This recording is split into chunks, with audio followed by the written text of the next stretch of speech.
मध्य पूर्व में तनाव, ईरान के मिसाइल हमले और अमेरिकी अड्डों पर प्रभाव।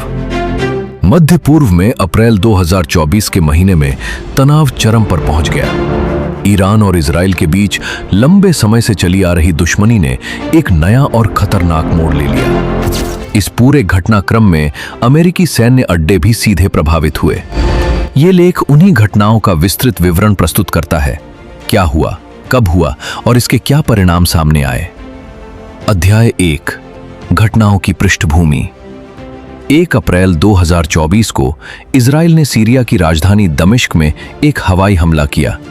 इस हमले का निशाना ईरानी वाणिज्य दूतावास था। इस हमले में इस्लामिक रिवॉल्यूशनरी गार्ड कॉर्प्स यानी IRGC के 2 वरिष्ठ जनरलों सहित 7 अधिकारी मारे गए। यह हमला ईरान के लिए बहुत बड़ा झटका था, क्योंकि मारे गए जनरल सीरिया और लेबनान में ईरानी सैन्य अभियानों के प्रमुख थे। ईरान ने तुरंत इस हमले का बदला लेने की घोषणा कर दी। अगले 12 दिनों तक पूरे क्षेत्र में तनाव बना रहा। अंतर्राष्ट्रीय समुदाय ने दोनों पक्षों से संयम बरतने की अपील की, लेकिन कोई भी पक्ष पीछे हटने को तैयार नहीं था। अध्याय 2, ईरान का जवाबी हमला। 13 अप्रैल 2024 की रात को ईरान ने अपना जवाबी हमला किया। यह ईरान के इतिहास का सबसे बड़ा सीधा सैन्य हमला था। ईरान की तरफ से कुल 300 से अधिक हथियार दागे गए। इनमें शामिल थे लगभग 170 शाहिद ड्रोन। ये ड्रोन लंबी दूरी तक उड़ान भर सकते हैं और बेहद सटीक होते हैं। लगभग 120 बैलिस्टिक मिसाइलें, इनमें खोर-मशहर, हाज कासिम और फत्ता हाइपरसोनिक मिसाइलें शामिल थीं। ये मिसाइलें बहुत तेज गति से उड़ान भरती हैं। लगभग 30 क्रूज मिसाइलें। ये मिसाइलें कम ऊंचाई पर उड़ती हैं, जिससे राडार के लिए इनका पता लगाना मुश्किल होता है। ईरान का मुख्य लक्ष्य इजराइल था। हालांकि ईरान ने यह भी स्पष्ट कर दिया था कि अगर अमेरिका ने इजराइल की मदद में कोई सैन्य कार्रवाई की तो अमेरिकी अड्डे भी निशाना बन सकते हैं। अध्याय 3, अमेरिकी अड्डों पर प्रभाव। जब ईरान का हमला शुरू हुआ तो पूरे मध्य पूर्व में अमेरिकी सैन्य ठिकानों को उच्च अलर्ट पर रखा गया। सैनिकों को बंकरों में जाने का आदेश दिया गया। बहरीन में अमेरिकी नौसेना का 5वां बेड़ा मुख्यालय स्थित है।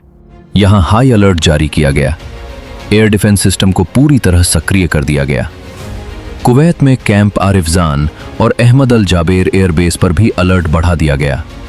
कुछ ड्रोन इन अड्डों के पास देखे गए, जिन्हें एयर डिफेंस ने नष्ट कर दिया। इराक में अल असद एयरबेस और एरबिल एयरबेस पर रॉकेट हमले हुए। कुछ रिपोर्टों के अनुसार इन हमलों में मामूली क्षति हुई, लेकिन कोई अमेरिकी सैनिक घायल नहीं हुआ। सीरिया में अल तनफ गैरिसन और कोनिको गैस फील्ड पर भी हमले हुए। ये इलाके ईरान समर्थित बलों के नियंत्रण वाले क्षेत्रों के करीब हैं। सऊदी अरब के प्रिंस सुल्तान एयरबेस पर भी एक मिसाइल को रोका गया। यह अड्डा अमेरिकी सेना के लिए एक महत्वपूर्ण परिचालन केंद्र है। अध्याय 4, सेंटकॉम का बयान। हमले के अगले दिन अमेरिकी सेंट्रल कमांड सेंटकॉम ने एक बयान जारी किया। बयान में कहा गया कि ईरान की ओर से दागे गए 300 से अधिक हथियारों में से 98 से 98% को हवा में ही नष्ट कर दिया गया। बयान में यह भी कहा गया कि किसी भी अमेरिकी अड्डे को कोई महत्वपूर्ण क्षति नहीं पहुंची है। हालांकि यह स्वीकार किया गया कि कुछ छोटे हमले हुए, लेकिन उनसे कोई बड़ा नुकसान नहीं हुआ। सेंटकॉम ने इजराइल, ब्रिटेन और जॉर्डन के साथ समन्वय में किए गए संयुक्त रक्षा अभियान की भी सराहना की। अध्याय 5, ईरान के सर्वोच्च नेता का बयान। ईरान के सर्वोच्च नेता आयतुल्लाह अली खामेनेई ने हमले के बाद एक बयान जारी किया। उन्होंने कहा कि इस क्षेत्र में अब कोई भी अमेरिकी अड्डा सुरक्षित नहीं है। खामेनेई ने यह भी कहा कि ईरान किसी भी तरह के सैन्य अभियान का मुंह तोड़ जवाब देने की क्षमता रखता है। उन्होंने ये स्पष्ट किया कि ईरान अपने वैज्ञानिकों और सैनिकों के बल पर ही आगे बढ़ेगा। ये बयान तब आया जब कई अंतर्राष्ट्रीय नेताओं ने ईरान से संयम बरतने की अपील की थी। अध्याय 6, IRGC का दावा। Islamic revolutionary guard corps IRGC ने हमले की जिम्मेदारी ली।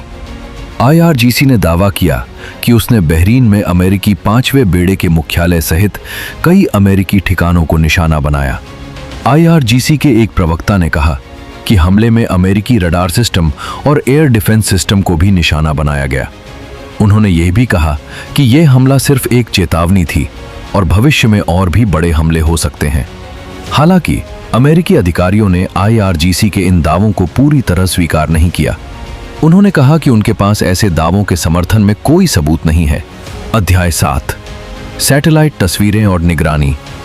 हमले के बाद कई निजी सैटेलाइट कंपनियों ने क्षेत्र की तस्वीरें जारी की। इन तस्वीरों में बहरीन, कुवैत और सऊदी अरब के अमेरिकी अड्डों के आसपास असामान्य सैन्य गतिविधियां दिखाई दी। तस्वीरों में यह स्पष्ट दिख रहा था कि अमेरिकी सेना ने कई विमानों को दूसरे ठिकानों पर शिफ्ट कर दिया था। कुछ ठिकानों पर एयर डिफेंस सिस्टम को पुनः तैनात किया गया था। हालांकि इन तस्वीरों में किसी अमेरिकी अड्डे को बड़े पैमाने पर क्षतिग्रस्त होते नहीं दिखाया गया। अधिकतर तस्वीरों में सामान्य परिचालन जारी दिखा। अध्याय 8, हर्मुज जलडमरू मध्य और उसका महत्व। इस पूरे घटनाक्रम के बीच सबसे अधिक चिंता हर्मुज जलडमरू मध्य को लेकर बढ़ गई। हर्मुज जलडमरू मध्य दुनिया के सबसे महत्वपूर्ण समुद्री मार्गों में से एक है। इसी रास्ते से होकर दुनिया की लगभग 20% तेल की आपूर्ति गुजरती है। इस रास्ते की चौड़ाई कहीं कहीं सिर्फ 33 किलोमीटर है। ईरान के पास इस जलडमरू मध्य के पास सैन्य ठिकाने हैं। ईरान ने अतीत में कई बार इस मार्ग को बंद करने की धमकी दी है। यदि ये मार्ग बंद हो जाता है तो दुनिया भर में तेल के दाम तेजी से बढ़ सकते हैं। विशेषज्ञों का मानना है कि ईरान के पास इस जलडमरू मध्य को बंद करने की सैन्य क्षमता है, लेकिन वो ऐसा करने से बचता है क्योंकि इससे उसकी अपनी अर्थव्यवस्था को भी नुकसान पहुंचेगा। अध्याय 9, भारत और अन्य देशों पर संभावित प्रभाव। हालांकि यह संघर्ष मध्य पूर्व में हुआ, लेकिन इसके प्रभाव दूर दूर तक देखे जा सकते हैं। भारत जैसे देश जो अपने तेल का अधिकांश हिस्सा मध्य पूर्व से आयात करते हैं, इससे प्रभावित हो सकते हैं। भारत के लगभग 84% तेल का आयात मध्य पूर्व से होता है। यदि तनाव बढ़ता है और तेल की आपूर्ति प्रभावित होती है तो भारत में पेट्रोल डीजल के दाम बढ़ सकते हैं। इसके अलावा मध्य पूर्व में लगभग 90 लाख भारतीय काम करते हैं। यदि कोई बड़ा युद्ध छिड़ता है तो उनकी सुरक्षा एक बड़ी चिंता का विषय बन जाएगी। अमेरिका, चीन, रूस और यूरोपीय देशों के लिए भी यह संघर्ष चिंताजनक है। कोई भी बड़ा युद्ध वैश्विक अर्थव्यवस्था को गहरा नुकसान पहुंचा सकता है। अध्याय 10, आगे क्या होगा। विशेषज्ञों के अनुसार इस हमले के बाद स्थिति पहले से अधिक तनावपूर्ण हो गई है। दोनों पक्षों ने यह स्पष्ट कर दिया है कि वे किसी भी प्रकार के उकसावे का जवाब देंगे। हालांकि इस बात के भी संकेत हैं कि कोई भी पक्ष पूर्ण युद्ध नहीं चाहता। अमेरिका और ईरान दोनों ने ही अपने बयानों में युद्ध से बचने की बात कही है, लेकिन स्थिति बहुत नाजुक है। एक छोटी सी गलती या गलतफहमी भी पूरे क्षेत्र को युद्ध में धकेल सकती है। इसलिए अंतर्राष्ट्रीय समुदाय लगातार डिप्लोमेसी के जरिए तनाव कम करने की कोशिश कर रहा है।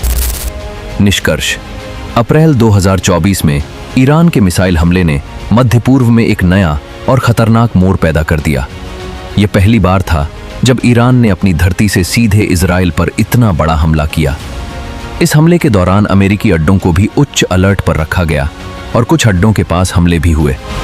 हालांकि अमेरिकी सेना ने दावा किया कि कोई बड़ा नुकसान नहीं हुआ। ईरान के सर्वोच्च नेता के बयान और IRGC के दावों ने इस तनाव को और बढ़ा दिया। हर्मुज जलडमरू मध्य का मुद्दा भी एक बार फिर से चर्चा में आ गया।